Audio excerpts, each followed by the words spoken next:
안녕하세요. 드라마를 투파보는 잼잼 리뷰입니다. 흑수저이병 강성재가 군 입대 후 갑작스럽게 요리사의 길이라는 게임 상대창을 만난 후 대대장님을 만족시키는 미역국을 만드십시오 등의 퀘스트를 깨가며 전설의 치사병으로 거듭나는 과정을 그린 밀리터리 판타지 쿡방 드라마인 치사병 전설이 되다는 제이로빈 작가의 동명의 웹소설을 원작으로 하고 있는데요. 그럼 원작의 줄거리를 결말까지 요약하는 영상 바로 시작합니다. 드라마에서는 강성재의 아버지가 돌아가셨지만 원작의 강성재는 5년 전 어머니가 암으로 돌아가시자 병원비로 인한 생활고 때문에 고등학교를 중퇴하고 검정고시를 친 후 낮에는 노가다를 뛰고 밤에는 푸드트럭을 하는 아버지를 도우며 암울하기 그지없는 인생을 포기하지 않고 긍정적으로 살아왔습니다. 하지만 군대에서는 그런 성재를 자살 우려자로 판단해 관심병사로 지정하고 치사보조 임무를 맡기는데요. 그 순간 성재의 눈에 요리사에게 튜토리얼이 시작된다는 상태창이 보이며 요리사의 눈이라는 특별한 스킬을 얻게 됩니다. 이 스킬은 식재료의 신선도를 확인할 수 있을 뿐 아니라 조리 타이밍, 맛의 균형 등 요리에 필요한 전반적인 능력을 얻을 수 있었는데요. 덕분에 그는 선임 치사병 윤동현 병장과 함께 단순한 군대 짬밥이 아니라 병사들이 감탄하는 수준의 음식을 만들기 시작하죠. 하지만 중대장은 치사병 보직 또한 전시가 되면 대공화기를 사용하게 되어 있기 때문에 관심 병사인 성재의 보직을 옮기려 하며 너가 원한다면 편한 보직인 TOD로 옮겨주겠다고 제안하는데요. 하지만 성재는 치사병이 된 후 요리를 하고 그걸 맛있게 먹는 사람들을 보는 즐거움을 알았기에 요리사의 길 퀘스트를 깨서 세계 최고의 요리사가 되고 싶다는 꿈이 생겼어요.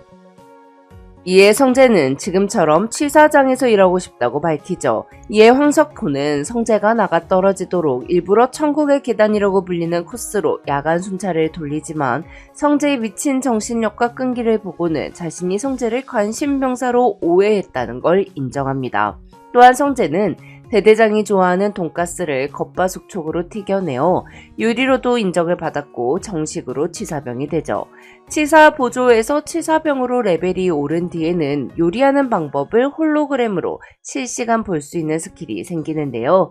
이후 성재는 상한 닭을 조기에 발견해 식중독 사고를 막아 군단장 표창장을 획득하고 포상휴가 11박 12일을 받고 조기 진급해 일병이 됩니다.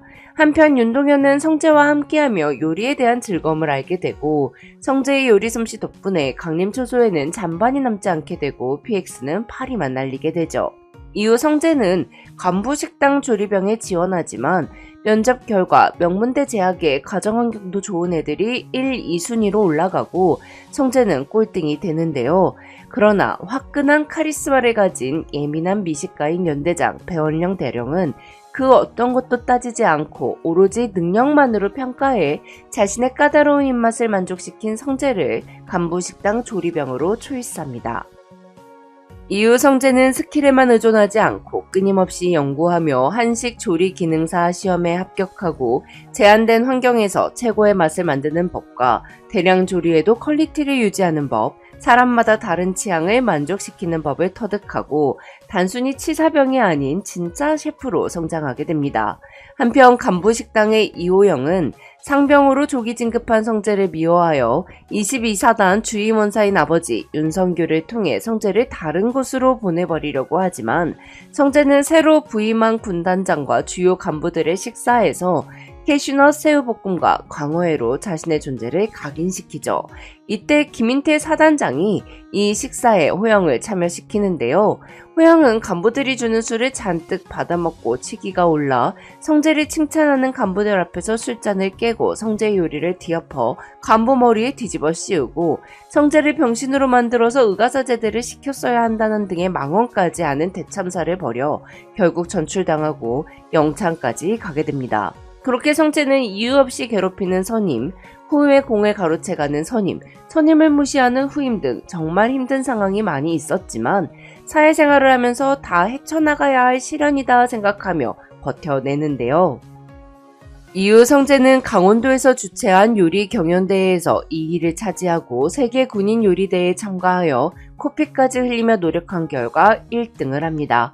이후 육군 참모총장에게 음식을 대접할 기회가 생긴 성재는 육참이 단조로운 것을 좋아한다는 것을 알게 되어 계란말이를 대접하고 성재의 요리를 먹고 어머니 생각이나 감동받은 육참이 성재를 계룡대로 데리고 가는데요. 계룡대 회관 조리병이 된 성재는 그곳의 시스템을 모두 뜯어고치고 매일매일 음식이 소진되는 사람으로 북적거리는 회관으로 만들었으며 자신이 저녁해도 맛이 바뀌는 일이 없도록 모든 메뉴를 레시피화하고 조리병들을 훈련시키죠. 성재의 이런 모습을 예쁘게 본 해군 참모총장은 성재를 의손자로 삼습니다. 한편 대한민국 베스트 셰프 선발대회에 도전한 성재는 예선전 당일 눈병이나 요리사의 눈 스킬을 쓸 수가 없었는데요. 하지만 그동안 꾸준히 실력을 갈고 닦고 공부해왔기에 자신의 실력만으로 외국인이 먹으면 당장 기하하고 싶은 맛인 한국의 얼이 담긴 태극기 김밥을 만들어 예선 1위로 통과합니다. 이후 본선에서 최후의 5인으로 선정되고 그걸 본 대통령이 TV에 나온 성재의 요리를 먹어보고 싶어서 계룡대에 방문하게 되며 성재는 대통령의 눈도장까지 받습니다. 한편 전역 후에 요리사의 길을 걷기로 한 동현 또한 대회에 참가했고 성재는 결승전에서 최고의 식사라는 주제로 동현과 경쟁하게 되는데요. 본인이 하고 싶거나 가장 자신 있는 3개의 요리로 구성된 한 끼 식사를 준비하는 대결. 동현은 먹는 사람에게 최고의 순간을 선물한다는 의미를 담아서 최고의 재료들로 요리를 해 미식이 뭔지 제대로 보여줍니다. 한편 동현과 달리 성재의 재료는 흔히 자주 접할 수 있는 친숙한 재료들이었는데요. 최고의 식사에 걸맞는 요리를 뭘로 해야 할지 도통감이 잡히지 않던 성재는 자신이 생각하는 최고의 식사는 소중한 사람들과 함께하는 행복한 시간이라고 생각했기에 어머니가 만들어줬던 순두부 계란말이, 삼겹살, 김치찜 등을 가족과 함께 식사를 했던 추억을 떠올리며 만들었습니다. 윤동현의 요리에 비해 강성재의 요리는 많이 평범했으나 맛으로 성재가 1위를 차지합니다. 한편 동현이 요리하는 걸 반대하던 부모님은 아들이 1위를 하지 못했으나 아들이 노력하는 모습을 보고는 마음을 바꿔 동현이 원하는 대로 프랑스로 유학을 보내주기로 하죠. 이후 대회에서 우승한 성재는 유명세를 타게 되고 군 이미지를 좋아지게 했다는 명목으로 병장으로 조기 진급된 후 청와대의 요청에 의해 6.25 참전용사 초청 행사에 파견되어 요리 솜씨를 보여주고 G11 정상회담 때 요리를 해달라는 부탁을 받습니다. 이에 성재는 G11 정상회담 때 대접할 요리에 대해 대한민국 최고의 셰프들과 회의를 하고 각국 국가 원수들한테 한국의 재료를 이용해서 만든 각국의 요리를 만들어 호평을 받습니다. 그리고 만찬이 끝난 후 청와대, 백악관을 비롯한 여러 나라에서 전역 후에 최고의 조건으로 일해보실 생각이 있다면 연락달라며 스카우트 제의를 받죠. 한편 성재는 군 입대 전 현실적인 이유로 사귀던 여자친구 정민아에게 일방적인 이별 통보를 했었는데요. 웹툰에서 미나는 군단장의 딸로 아버지의 백을 가진 다소 평면적인 캐릭터지만 드라마에서는 스스로의 힘으로 국방일보 기자가 되어 성재와 재회하게 된다고 해요. 웹툰은 전역을 앞둔 성재와 미나의 결혼식 사회를 해군 참모총장이 맡고 주례는 대통령이 맡아 진행되며 전설의 치사병이 된 성재의 모습으로 끝이 나는데요. 사실 원작이 좀 번개불에 콩 볶아 먹듯 급하고 과한 설정으로 마무리가 된 편인데 과연 드라마는 어떻게 끝이 날지 궁금하네요. 지금까지 잼잼 리뷰였습니다. 감사합니다.